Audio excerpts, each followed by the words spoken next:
right, we're ready for Judges chapter 5 in our study tonight. One of the things I'm encouraging you to do, we don't normally do memory work for the adult class. Memory work is easier for the younger classes, I think, seemingly. At least they'll do it. They don't answer questions very well, but they'll memorize. And so, anyway, let's try to memorize these or keep these in the sequence in memory as we go along. This is what we've covered so far. Othniel, Ehud, Shamgar, and Deborah. That's where we are now. Chapters 4 and 5 deal with Deborah. Chapter 6 will deal with Gideon. And so we'll continue that list further, but you ought to have that memorized so far. That's not many to remember for Othniel, Ehud, Shamgar, and Deborah. All right. Here's where we've been and where we're going. Judges, as Wiersbe outlines it in three sections. We've dealt with apathy, and we're in the midst of apostasy. Chapters 1 and 2, you remember, dealt with the early victories and how that they had defeated the nations as they came in. But the point made in chapters 1 and 2 is that the pockets that needed to be driven out, they failed to do that, and that set the pace for the book. They failed to do God's will. So we have a cycle of things that we'll talk about more in a moment, but we have Othniel, Ehud, and Shamgar in chapters 4 and 5 deal with Deborah and Barak. Those two are leading in this battle in chapter 4, and I want to go back and summarize that because that sets the pace for chapter 5. I'll remind you this each time. Hopefully this will get drilled into our heads so that when we leave the book of Judges, we have this fixed in our minds that there's a constant cycle of Israel serving the Lord. They fall into sin, and then Israel is oppressed by that opposing nation. And then they cry out to the Lord, and God raises up a judge, and then they're delivered, and they serve the Lord again. So we have this continual cycle all throughout the Judges. Now let's go back to chapter 4 for the sake of those who may not have been here, but also to remind us of what actually happened, because much of what we know about the events of chapter 4, we have to go to chapter 5 and steal some information to fill in some gaps. And so when we get to chapter 5, we don't understand really what it's about unless we know some things about chapter 4. They go together. So let's go back to chapter 4 and just quickly review chapter 4, what the events were. And then we're ready for chapter 5, and we'll have time to cover chapter 5. So many practical things in chapter 5 we hope to get to. So here's what happens in chapter 4. We have, I simply call this Deborah because we're listing these by the judges. I'm not listing everything that happens in our chapter titles. This is just dealing with the judgeship of Deborah. Three things happen. God raises up Deborah, and then Deborah calls for Barak, and then there is the battle. Well, here's what happened in verses 1 to 5. Verses 1 to 5 was the fact that Israel turned away. This was part of that cycle. They had been serving God for a long extended period of time of 80 years. And after the death of Ehud, they turned back into sin. And the oppressing nation was who? The Canaanites. And how long did they oppress them? For 20 years. They oppressed him for 20 years. Now, verse 4 and 5 shows that God raised up Deborah. She was a prophetess. She had sat and had judged and gave judgment. She had judged in the sense of civil judgment, as well as God raising her up to be this military deliverer, as we've been talking about. So God raised up Deborah, and she judged Israel for some time. Well, she calls for Barak to come and to lead in this battle. And so she calls for him to fight against Canaan. What did he say? I'll go if you go with me. And then she turned around and said she'd go, but you're not going to get the glory for the battle. It's going to be given to a woman. And that's in verse 9. That was a prophecy not of her leading, but a prophecy of what? Jael killing him by driving a peg through Jabin's head. And so he said he'd go, but she'd have to go with him, and she does. And so she warned him about losing that glory. So here was the battle. He came with 10,000 men, the text said. Now that's going to be significant because we're going to raise a question about 40,000 in our story tonight and try to harmonize some of that. We'll get to that a little bit later. Heber of the Canaanites reported to Sisera about the movement of Barak's movement, and so Sisera prepares for battle. Then after Barak slaughtered Sisera's army, what happened to Sisera? What did he do? He escaped and fled. Where did he flee to? Or at least to whom did he flee to?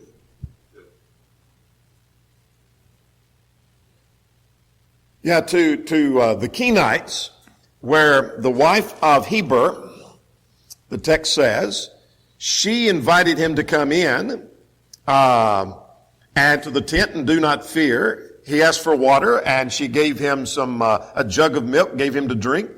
And he asked her to say that there's not anybody here. And then she covers him up with the rug. And then what does she do?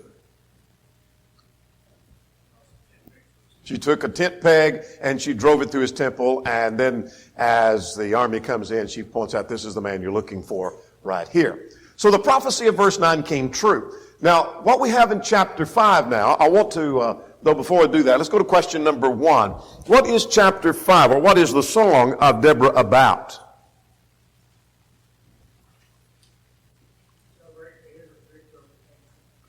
What'd you say again? All right.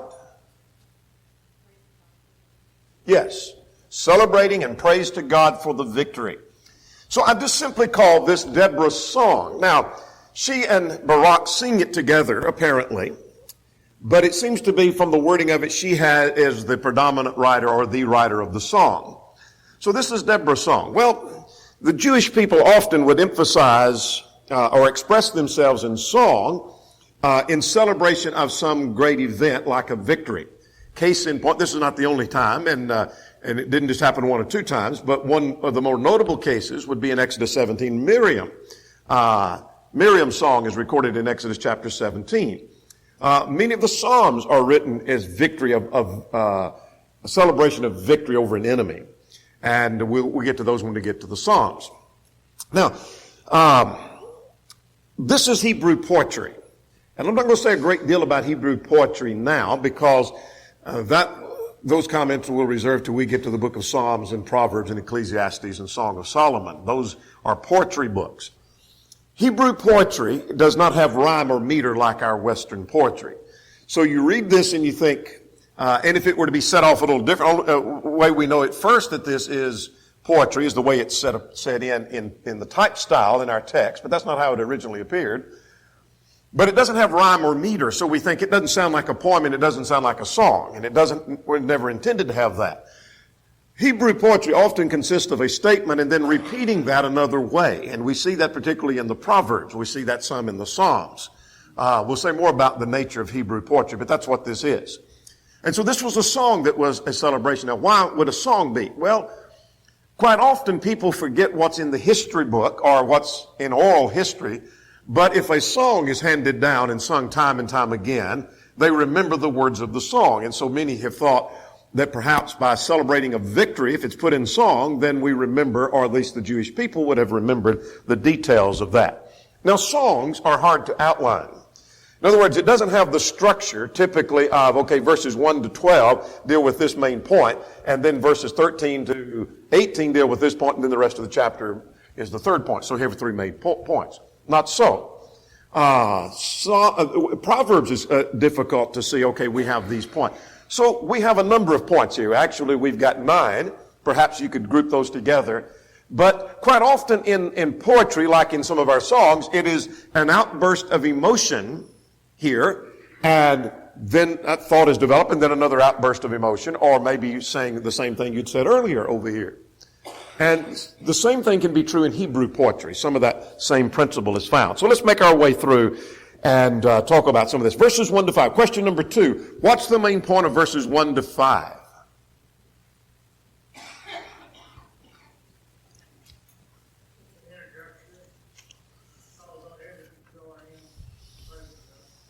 All right? It's a call for praise to God. So here is the praise to God.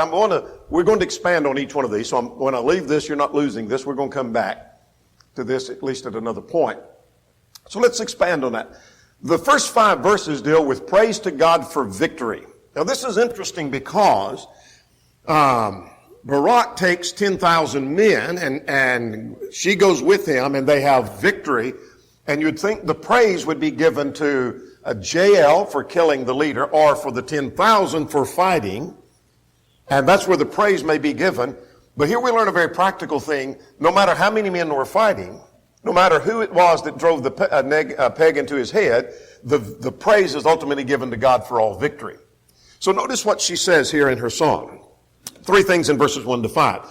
Verse 2, this simply says, when leaders lead in Israel and when people willingly offer themselves. Some translations will say volunteer themselves. Now that's an interesting phrase. God's people, the psalmist would say, shall be volunteers. Well, God's people ought to be volunteers. And so she's praising the fact, when leaders lead and when the people willingly follow, bless the Lord. May God be blessed and God be praised in that, no matter who. Now, is she praising herself and Barak in this? I don't necessarily think so. And are they the ones that are the leaders? They would probably be included. But if you have 10,000 men, you wouldn't just be led by 2. There's going to be many leaders throughout, as you would have if you had 10,000 soldiers today. You don't just have one commander. You have several people that are leading throughout in the ranks. Perhaps that's what it's talking about. So when leaders lead and when people volunteer, they're going to go into battle and do things. Who should be praised? And the answer is bless the Lord or praise God. Now verse 3 says the kings and the princes should heed the praise to God. In other words, listen to this praise. There's a point to be made in that. Hear, O kings, give ear, O princes. I will sing to the Lord. I will praise to the Lord God of Israel. What's the point? I think there's a subtle point that other kings, the Canaanites, led by Jabin, were defeated, and that's why we have the song, y'all take heed, other kings, other nations, other leaders, about the victory of God over with his people over the enemies. I think that's the point to be made. God be praised and beware of the fact God will bring victory for his people. She ends on that note at verse 31. All right, in verse 4 and 5 now, the point is the earth trembles before God as at Sinai. Now let's see what happens here. That you went out from Seir, you marched from the field of Edom. Notice the picture is, no matter what was done, it's as if God's doing the marching. And God was leading his people. So this is all credit and praise to God for all victory. So verse 4, when you marched from the field, the earth trembled and the heavens poured and the clouds poured water. Well, I think it's talking about the downpour that caused the victory that we talked about last time. We don't see that in chapter 4, but we see that later in chapter 5. That's how God brought Sisera down.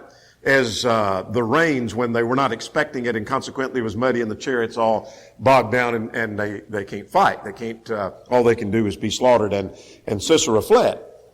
The mountains gushed for before the Lord, this Sinai before the Lord God of Israel. Just like God did signs and wonders and showed his great power at Sinai, so God showed his great power in this battle over Sisera. Make sense? So in all 5 verses, the point is praise to God for the victory. If we don't get any further and we stopped right there and all went home, we've learned something practical. Whatever you accomplish, give God the glory and God the praise. Whatever strength you have in what you did and what you accomplished, give God the glory and the praise. It's not by your strength and your power and your might that you're successful. It's by the power and the glory of God. That's what she's doing. So did she lead? Yes, she led. Did they take 10,000? They did. But where is the glory to be given? It's to be given to God. Now let's talk about the Canaanite oppression. There's some practical things here. We want to have time at the end because there's a number of things I want to list that we learned from this. But here's the Canaanite oppression, verses 6 to 8. Answer to question number 3, I think it is. What's the main point of verses 6 to 9 or 6 to 8, however you want to divide that. And the point is, it's Canaanite oppression. Here was the opposing power for 20 years. The 20 years is not mentioned here in this chapter. It was in the previous. All right. What is the picture in verses 6 to 9? I know it's the Canaanite oppression, but you tell me, what is the picture that's painted of this period of oppression?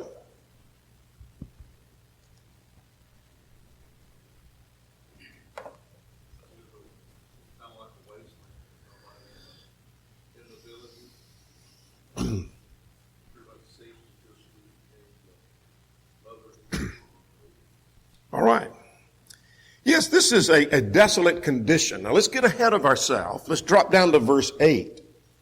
Verse 8 says, they chose new gods. They turned to idolatry. Now talking about the nations, talking about Israel. They turned to new gods. Now, with that in mind, and we already know that because chapter 4 says they went astray and they went after gods. All right? Well, that led to a terrible life. In other words, it didn't lead to a better life, and yet they're going to be punished, but things are much better for them because they went into an enjoyable life of sin. They went into sin, and things got worse for them. Like what? Well, beginning at verse 6 and 7, that in the days of Shamgar and the days of Jael, the highways were deserted, the travelers walked along the road, the village life ceased, until Deborah rose up, the mother of Israel. In other words, things were just barren.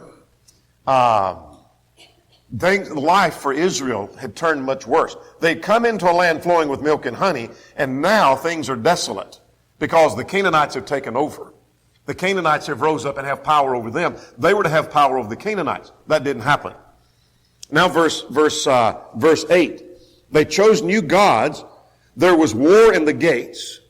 Now, in other words, instead of Israel having war over the Canaanites had exercised some war over them, and there was no shield or spear to be seen among 40,000 in Israel.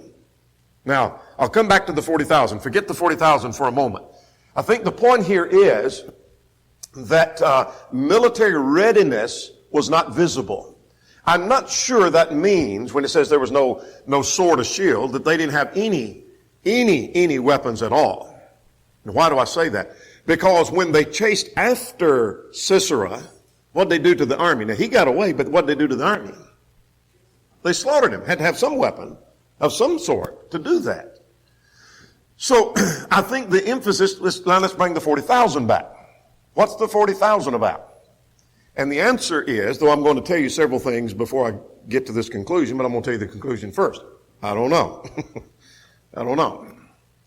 I'm going to give you some possibilities here. Let's go back to chapter 4 and in verse 6. Chapter 4 and verse 6 says, he was to take 10,000 men with him. Verse 10 says he went up with 10,000 men. So I've got to start with that principle. And so what is the 40,000 about? Well, here's one possibility. There's several, and I'm not even going to list all of the possibilities for you. Don't have the inclination to do that. Because some of them I don't think even come on the radar. But one explanation some give, and I'm not convinced this is the case, but this is one explanation, that he starts with 10,000 men and had 30,000 more to volunteer because there were volunteers that came on board. And so he takes with him 10,000 and 30,000 more volunteers, so he has a group of 40,000 men. So that's one way you can harmonize the 10 and the 40. I'm not sure that's the case. Some have suggested that this alludes to the 40,000 of Joshua 4 and 13, not Judges, but Joshua 4:13, where there's Transjordan tribes on the other side. Remember the 2.5 tribes on the other side. When they went across to fight, they took 40,000 people, 40,000 fighting men. Some think it's referring to that number, not that they were here, but that represented an army going out to battle, and so she's just borrowing that kind of as poetic license here. I'm not convinced that's necessarily the case. Another explanation is that it is not talking about the number that was actually taken. And in fact, go back to verse 7. It doesn't say that Deborah and Barak took 40,000 men. Verse 8 doesn't say that. And I think that's pretty safe to say. It just says that there was not shield or spear seen among 40,000 in Israel. And she may be alluding to that number of Joshua 4. I'm not sure about that. I'm not sure that that's the connection. But one possibility that she's making that connection, their connection had been made to a point in history of Sinai earlier in this song, and now she may be making a reference to another occasion when the fighting went on and there was 40,000. I think what it's saying is simply this, The military readiness was that among 40, if you took 40,000 fighting people, there wasn't a shield seen among any of those. Why didn't she mention there wasn't a shield or sword seen among 10,000? Well, this may be a poor illustration, but suppose I said there's not a Bible in this building, and there's not a Bible found among 10 people over here, but there might be among the 90 others. But what if I said there's not a Bible found, we looked around, we couldn't find a Bible among 120 people? That makes a greater emphasis. That makes sense. That if you were to take 40,000, the military readiness, you couldn't find a sword to arm 40,000. There wasn't, among the 40,000, there wasn't even weapons available. Not just a select few over here, but among 40,000. That seems to be the emphasis. Now, are there other explanations? Some of them I don't even understand, so I'm not going to give those. I can't understand them. Anyway, let's not lose the point. This is the oppression. It was a desolate condition. The reason for the oppression was their idolatry, and their military readiness was not visible. In other words, you couldn't see it. And so you would think this is not a time to raise up and try to fight against your oppressor. So let's talk about praise to God for those who serve. There were those who rose up when a time looked like you couldn't do anything. So let's read about this praise in verses 9 through 11. Question number 4. What's the point of verses, I got 10 to 12, but that whole section, what's the point about that?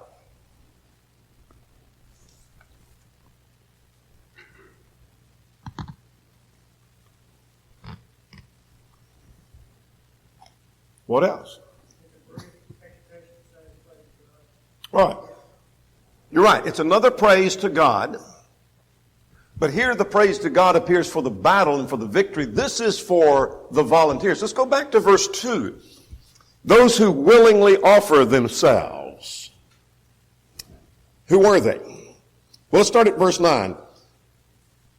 So she talks about the praise to the leaders who risked their lives. My heart is with the rulers of Israel who offered themselves willingly with the people, bless the Lord. Why don't you say they risked their lives? Well, we get to verse 18, there is an emphasis on risking their life, but by them giving themselves, or the wording here is they offer themselves, it's as if they're offering themselves as a sacrifice almost. They're willing to risk themselves to go out to battle. So praise to God for the leaders that are willing to stick out their neck and go lead when things are tough. All right? But she urges prominent men of the city to sing praises for the soldiers who went out to fight. I don't know if she's talking about prominent men. Those who ride on white donkeys and sit in judges' attire. These are the people that didn't go to battle. Not because they're not willing to go to battle. These are prominent people in the cities. They're not all fighting men. Fighting men were those generally 20 years old and younger. Those who ride on the white donkeys and are set in judges' attire, who walk along the road, far from the noise of the archer. They're removed from the scene of the battle. Those of you that back in the cities, and you weren't there for the fighting, and but you were supportive of them, and they shall recount the righteous acts of the Lord, the righteous acts of the villagers of Israel. In other words, the people back at home who didn't go out to battle can be singing praises and praising and praising God. But notice how she words that for the righteous acts of the Lord. Not just praising the soldiers, but they're praising God for that. But notice the end of verse 11 before we leave that. Then the people of the Lord shall go down to the gates. This was the righteous acts of them going out to battle, but this was the righteous acts of the Lord. So prominent people in the city rise up, the merchants rise up and praise for the soldiers. So we've seen three things: praise for victory, Canaanite oppression, praise for those who are willing to serve. Now let's go to 12 to 18. In 12 to 18, Israel rallies to fight. Now we get a picture here that's quite interesting. And what we see a picture of is some who are willing to fight and others who weren't. Some who thought about it and then backed off, and then some who refused. This is quite interesting. So what happens here? Well, here's the call of Deborah and Barak. Awake, awake, Deborah, awake, awake. Sing a song, arise, Barak. Lead your captives. Then the survivors came down and the people against the nobles. And the Lord came down against the mighty. And then she starts listing those that would serve. So let's get 13 to 15. There's some practical stuff here that we want to point out as we go along. Verse 14. There were some from, you might underline these tribes that are mentioned here. There are some tribes that are not mentioned here. Let me start with those. And you just make a list of those that are mentioned who were willing to go fight and those who weren't willing to fight, and you say that ain't all of them. And so what about the others? I don't know. It's safe probably to assume, and I underline we are assuming this, or I am, you may not want to assume it with me, but I think it's safe to assume that those tribes probably were already engaged in some conflict or battle. Make sense? Is maybe why they didn't go fight in this. And why are they not mentioned in the ones that seem to be condemned for not going to fight? They must have had some reason. They may already be in a fight. I think that's safe to assume. Now, I'm assuming that. You assume it if you want to. Verse 14. Ephraim is mentioned. And after you, Benjamin for your people. And Machir, that's a city in Manasseh. So you might write it out to the side of verse 14 where it says Machir rulers came down. That's Manasseh. So we have Ephraim, Benjamin, and Manasseh. And from Zebulun, those who bear the recruiter's staff. Does anyone have a translation that says the writer's pen? Let me check. The pen of the writer. What translation?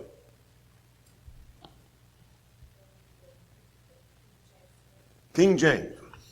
The King James, the old King James, that would be the 1932 edition. That's the latest anybody's got. Nobody's got any later than that.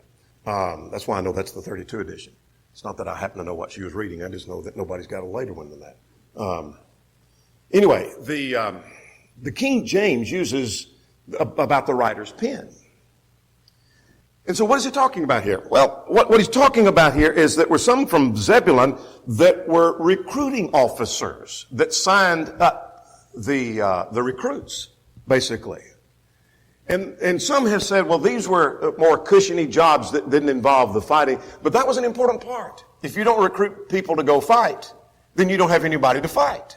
So that's an important part of the military.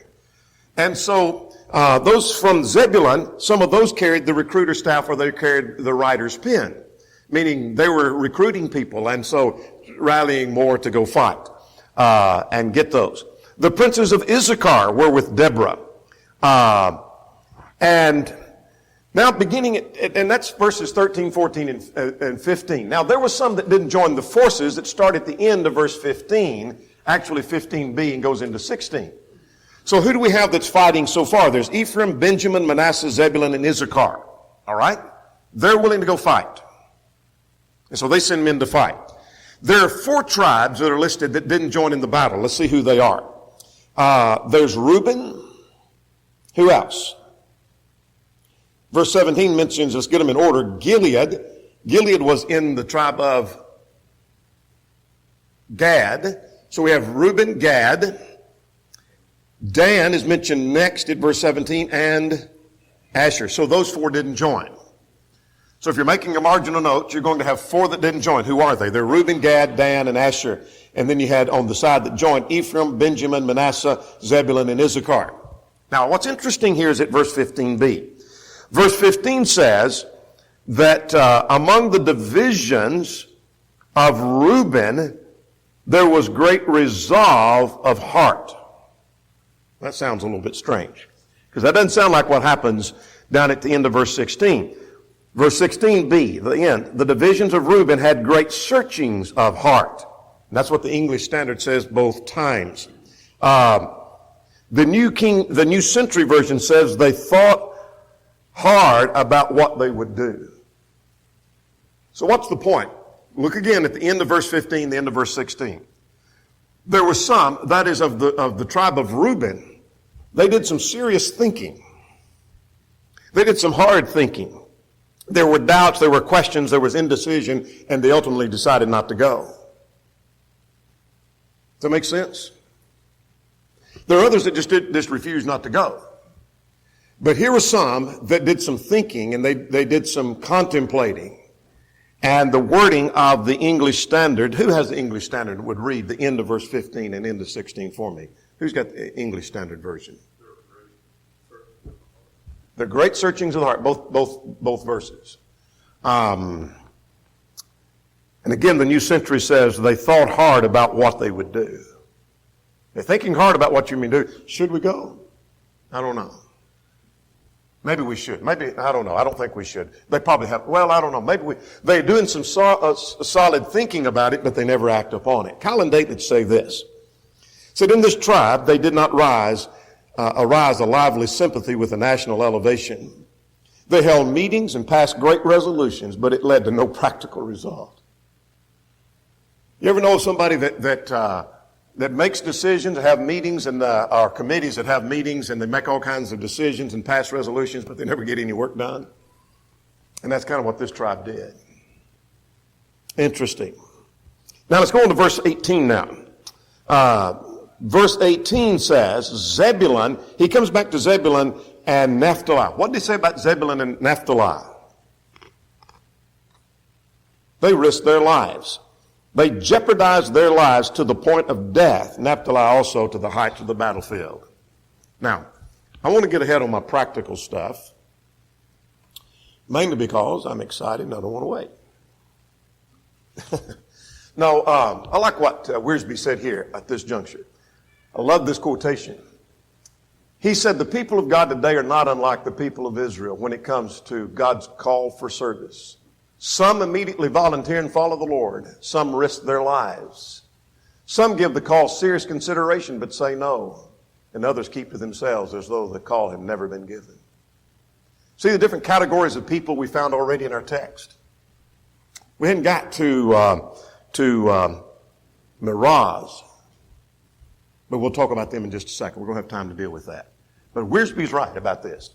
Some immediately follow the Lord. We have that in the text. And some risk their lives. They went so far, they're willing to give up their own life if it means doing the will of the Lord. And others give the call serious consideration, and then they back off. I don't think we're going to do it. And others act like they never even heard the call. And we see all that right here. Who said Judges 5 isn't practical? Indeed, it is. All right. Now let's go back to verses 19 to 22. What's the point of 19 to 22? Next question. Question 6.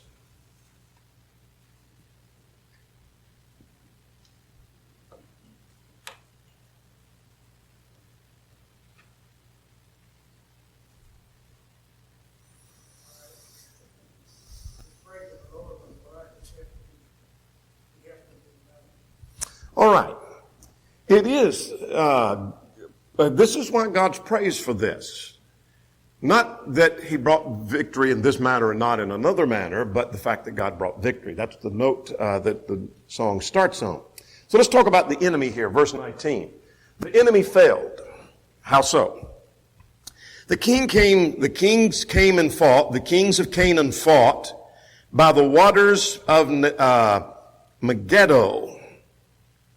Now, let's talk about that, and then we'll come back to the end. We've already mentioned in our last study that Megiddo was the site of many decisive battles. Megiddo is right here.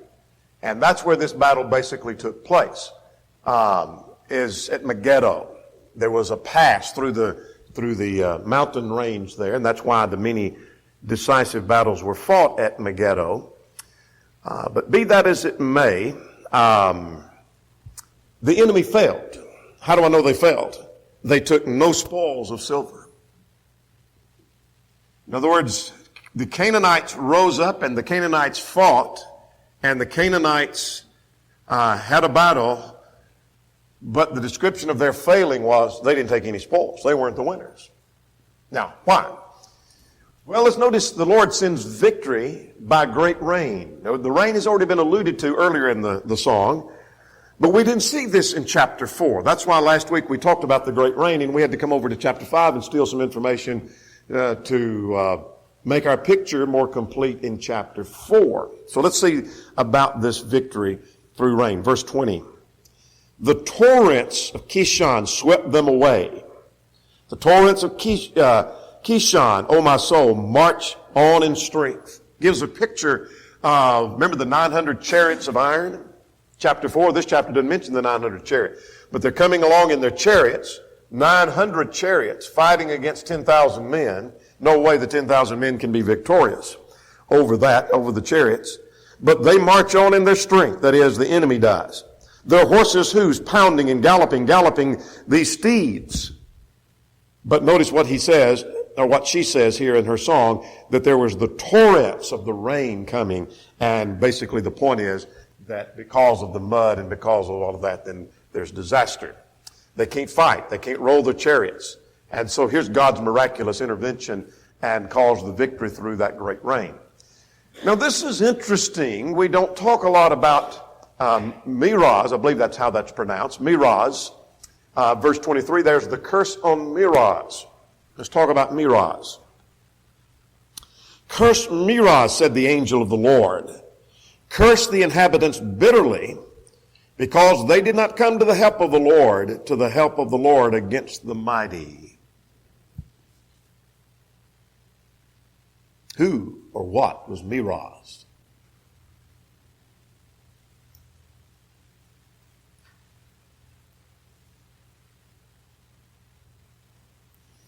Well, it was it was a city not far from Megiddo. It was a nearby Israelite city. This is not a city of Canaanites. This is an Israelite city. And this is just more of the same that we saw in verses 13 through 17 of those that are not willing to fight. And so here's a case of people who are willing to see others do the fight, but they're willing to come in and gain the spoils. There's something practical in that. Sometimes we want other people to do the fighting, but we want to enjoy the benefit of that. We want somebody else to do the fighting for the cause of the Lord, but we're willing to enjoy the benefits of that back over here. But Meroz wasn't willing to go to the battle. Now, why was that? I don't know why they didn't go to battle. It very well may have been political. I know it was a lack of faith. In other words, if Deborah, a prophetess, rises up and says, go to battle, and people under her leadership are trying to call for volunteers to go battle, and you knew this prophetess is of God, you ought to be willing to go battle because you know there's going to be victory. Some have speculated that those of Meroz are surrounded by Canaanites. And if they go fight against the Canaanites and the Canaanites win, finish my thought. Yeah, they'll wipe them out. It's not going to go well for them. So we don't want to be seen standing against the Canaanites when we may have to live among them. That's a political view. That goes on right now in Washington on both sides of the aisle, by the way. That you want to fight over here because I want to get along with y'all because they may be gone over here and I'm going to have to work with you. So I don't want to fight against you because I won't have to work with you later. That's political. So it may have been a political reason why we don't want to go fight against them because they apparently didn't expect Israel to win. 900 chariots and 10,000 men. There's no way. But Israel did win.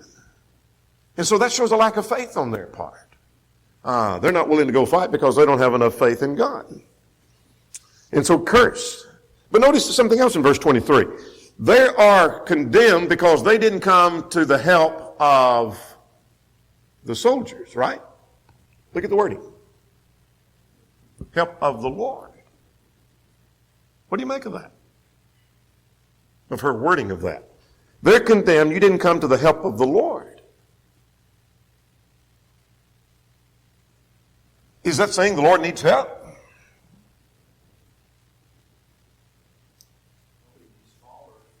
He needs followers. He needs volunteers. I think it's not the sense that God needed your help and God couldn't do this without you. God could do it without them. God can do it without anybody. That's not the point. The point is that when you go to help the cause of the Lord, you're going to help the Lord in that sense. All right, let's move on. Let's get the rest of the chapter now, and our time is running out. Now, what we have in 24 to 27 is a picture and a praise of Jael's work of killing Sisera. Many commentators have condemned her for being vile and a murderer, and she did kill him, but what she's doing is what the Israelites should have done to start with. Drive out and kill what God had said, the Canaanites. Now, with that in mind, I don't think she stands condemned because she's praised here by the prophetess that blessed is she among women and how she stretched out her hand. I won't read all the details because we saw that in our story last week, and how he fell down at her feet. He fell down at her feet. And she took up the tent peg and she drove it through his temple, and he fell down. So she received that glory. Here's the glory she's receiving that the prophetess had said would go on. Now here's the taunt of Sisera's mother. Not so much to she's become the enemy, but it's showing the sad fate of Sisera and his failure. That's really what it's showing. So his mother is asked what's taking him so long. She pictures in the song that Sisera's mother looks through the window and she cries through the lattice and says, "Why is his chariot so long in coming, and why tarries the clatter of his chariots? I know he's coming back. I know he's been victorious. I know he had 900 chariots. I know he had more than they had. I know he can have victory over them. What's taking him so long?" And some think that the women that answered her are part of his harem. Others think they were her servants. Doesn't matter to me. But they're called, according to the New King James, her ladies. And her ladies say what? What's taking so long is dividing all the spoils. That's what's taking so long, dividing all the spoils. And they're taking the embroidered and the dyed stuff, and who's going to take this embroidered piece, and who's going to take this dyed piece, and who's going to take this precious possession, who's going to take this gold, and who's going to take this silver. That's what's taking so long, is he's been victorious, and they're dividing the spoils. That's what's taking so long. And she was wrong about that. All right, that gets us down to verse 30. Now verse 31, and then we're going to look at some practical things. The point here is, may all of God's enemies perish and the people of God shine forth. What a way to end the song.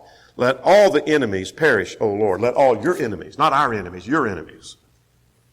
That's what we need to be concerned about. I'm not concerned about those who are my enemies. I'm concerned about those who are the Lord's enemies, and those are really my enemies. That would be the attitude of every child of God. Let those who love him be like the sun when it comes out in full strength.